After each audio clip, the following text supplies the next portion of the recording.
Hello, everyone. We are going to discuss the essay The Voice of the Documentary, written by Bill Nichols. Bill Nichols was born in 1942. He's an American film critic and theoretician. He is renowned for his studies on documentary films.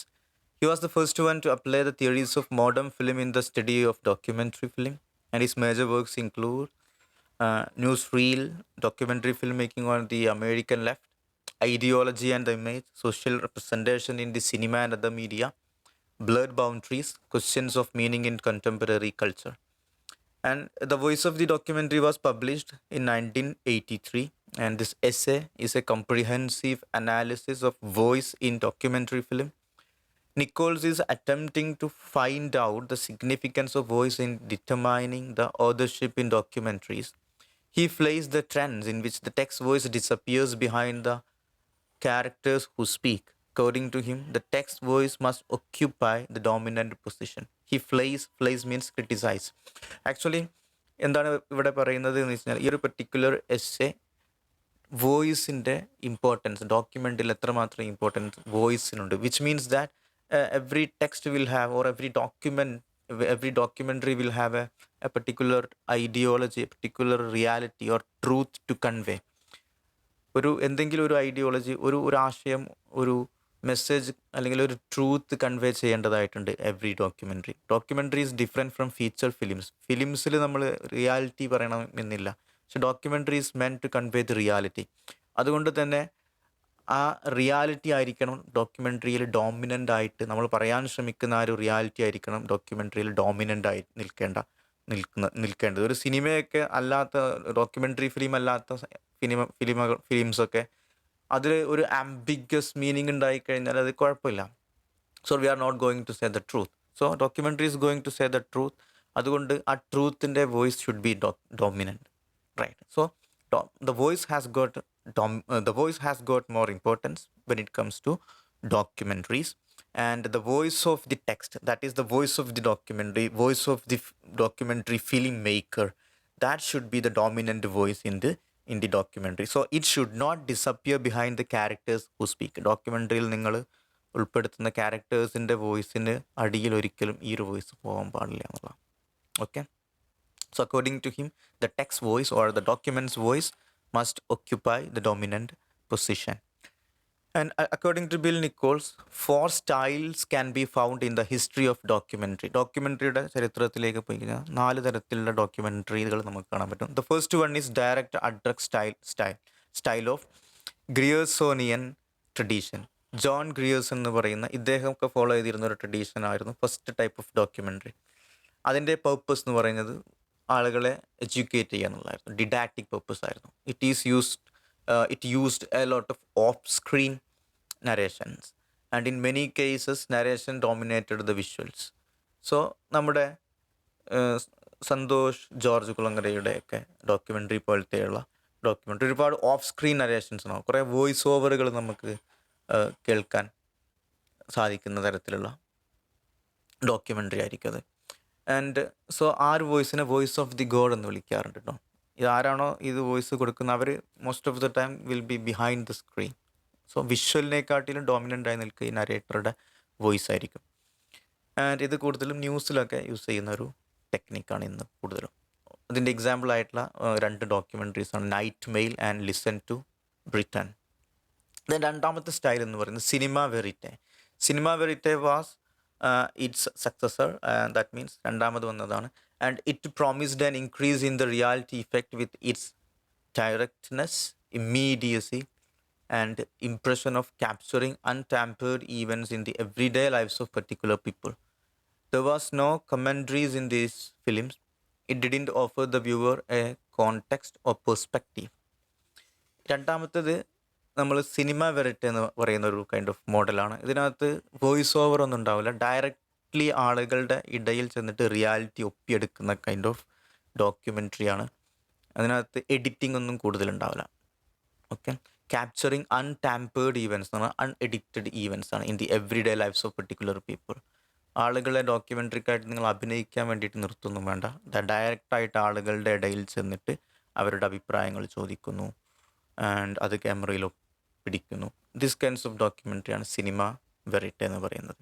ഒരു എക്സാമ്പിളാണ് chronicle of a summer. This is the second type of documentary which we can see in the history of documentary film.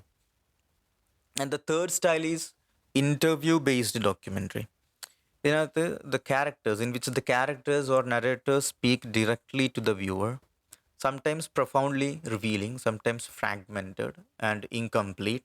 Such films have provided the central model of documentary, but it also has its own limitations. ഇതാണ് bill Nichols പറയുന്നത്. മൂന്നാമത്തെ type of documentary അദ്ദേഹം പറയുന്നത് interview based documentaries ആണ്. ഇതിനകത്ത് interviews ഉണ്ടാവും.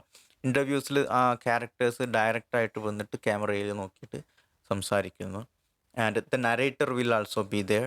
നരേറ്ററും direct ഇറങ്ങി ചെന്നിട്ട് നരേറ്ററും നമ്മൾ ക്യാമറയിൽ കാണാൻ പറ്റും. Then most of the time അതിനകത്ത് ഇൻ്റർവ്യൂസ് ആയിരിക്കും ഡോക്യുമെൻ്ററിയിൽ മേജറായിട്ട് നമ്മൾ കാണാൻ സാധിക്കുന്നത്. ആൻഡ് സോ നിക്കോൾസ് പറയുന്നു ഇത്തരം ഡോക്യുമെൻ്ററികൾ നല്ല ഡോക്യുമെൻ്ററീസ് ആണ് ആക്ച്വലി, ബട്ട് ഇതിനും ഇതിൻ്റേതായിട്ടുള്ള പ്രോബ്ലംസ് ഉണ്ട് എന്നാണ് അദ്ദേഹം പറയുന്നത്. Sometimes good profoundly revealing, but sometimes it's fragmented and incomplete എന്ന് പറയുന്നുണ്ട്. And so it has its problems. Then the last model, the fourth style, is called the self-reflexive documentary. And according to Nichols, actually this is the best kind of documentary, and this may be the postmodern, or what we can say, the fourth generation kind of documentary.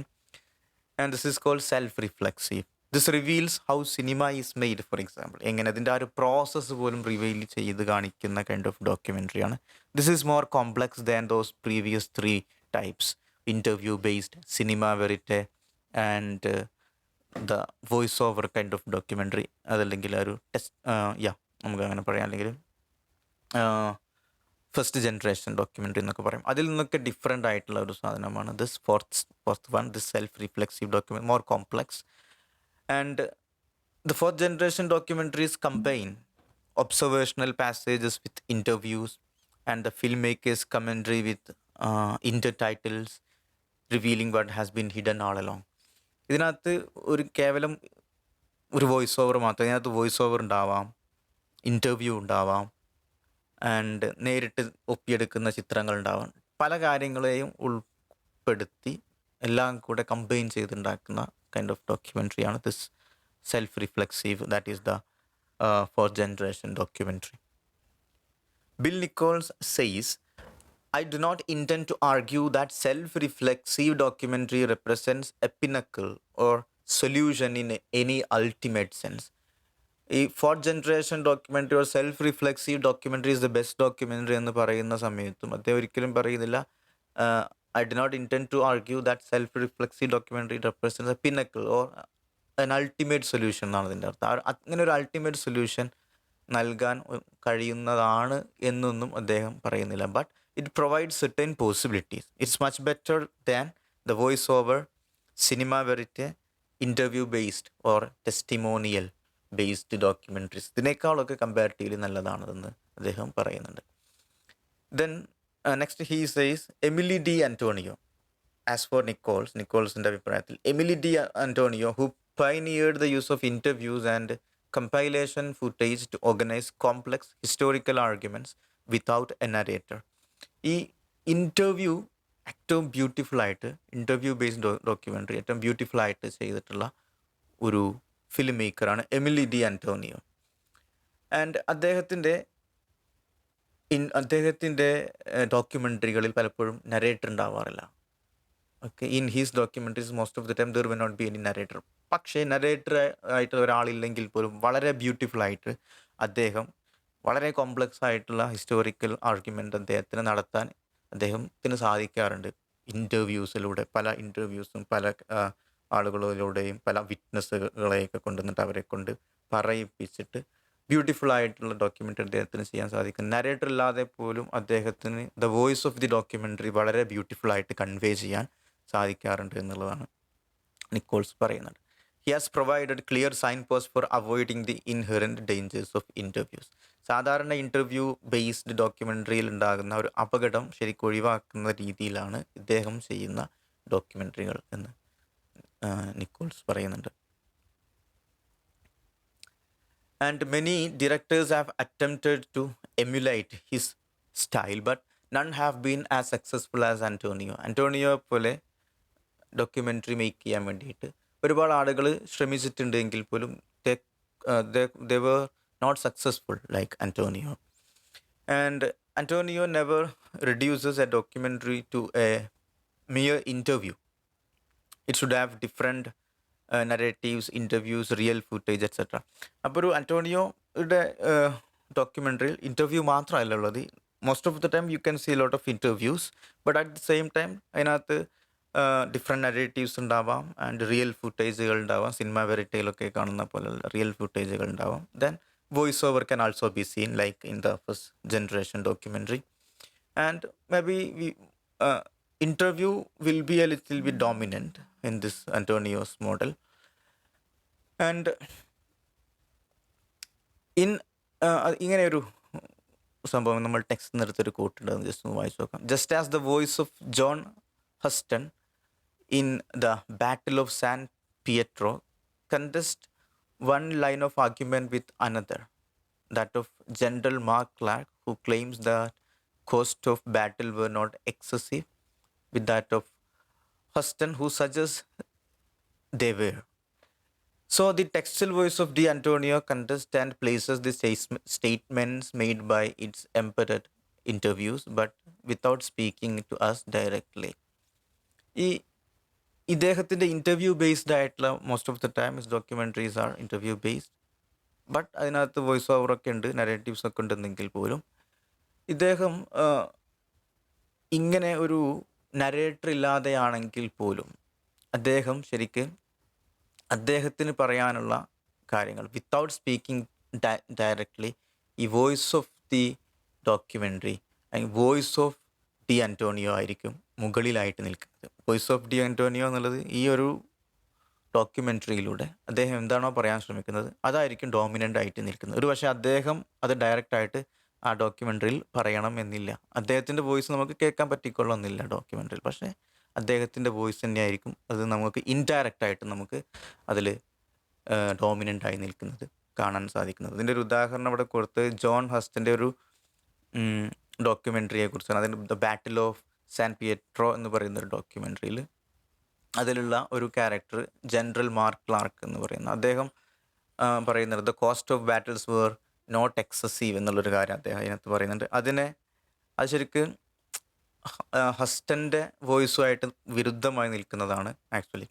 പക്ഷേ ഹസ്റ്റൻ അതിന് നേരെ opposite ആയിട്ടുള്ളൊരു സാധനമാണ് ആ ഡോക്യുമെൻ്ററിയിലൂടെ പറയാൻ ശ്രമിക്കുന്നത്. അപ്പം അന്റോണിയോയുടെ ഡോക്യുമെൻ്ററിയിലും Antonio പറയാൻ ശ്രമിക്കുന്ന ട്രൂത്ത് എന്താണോ അതിന് വിരുദ്ധമായ അഭിപ്രായങ്ങൾ ഡോക്യുമെൻ്ററിയിൽ ഉണ്ടായേക്കാം. എങ്കിലും വളരെ ടാക്റ്റിക്കലി അദ്ദേഹത്തിന് പറയാനുള്ള കാര്യമായിരിക്കും നമ്മൾ ഡോമിനൻ്റ് ആയിട്ട് ആ ഡോക്യുമെൻ്ററിയിൽ കാണുന്നത്. Which he can do tactically, ഡയറക്റ്റായിട്ട് പറയുന്നില്ലെങ്കിലും ഒരുപാട് ആളുകളുടെ അഭിപ്രായങ്ങളിൽ ഒരാൾ വന്നിട്ട് ഒരു ഇൻ്റർവ്യൂയി വന്നിട്ട് അയാളുടെ ടെസ്റ്റിമണി നടക്കുമ്പോൾ ഒരാൾ കളവ് പറഞ്ഞു കഴിഞ്ഞാൽ നമുക്കത് കളവാണെന്ന് മനസ്സിലാക്കാൻ സാധിക്കുന്ന രീതിയിൽ ചെയ്യാം.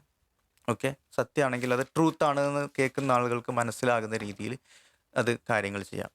മൾട്ടിപ്പിൾ ആയിട്ടുള്ള അഭിപ്രായങ്ങൾ ഉണ്ടാവാം, പക്ഷേ ആ മൾട്ടിപ്ലിസിറ്റിയിൽ നിന്ന് ഇതാണ് ശരി എന്നുള്ളത് ഓഡിയൻസിന് വ്യക്തമായി മനസ്സിലാകുന്ന രൂപത്തിലായിരുന്നു അദ്ദേഹം ചെയ്തിരുന്നതെന്നാണ് പറയുന്നത്. Okay, in Antonio's film, the filmmaker doesn't speak us directly, but still he successfully maintains the voice of the documentary. Okay, ഈ ഫിൽം മേക്കർ ഡയറക്റ്റ്ലി സംസാരിക്കുന്നില്ലെങ്കിലും ആ ഒരു ഡോക്യുമെൻ്ററിയുടെ വോയിസ്, എന്ത് ട്രൂത്ത് ആണോ ഡോക്യുമെൻ്ററി പറയാൻ ശ്രമിക്കുന്നത് അത് അദ്ദേഹം വളരെ സക്സസ്ഫുള്ളി പറയാൻ സാധിക്കാറുണ്ട്. So the voice of the documentary is always dominant in the film. അന്റോണിയോയുടെ കാര്യമാണ് ഇദ്ദേഹം ഇവിടെ പറയുന്നത്.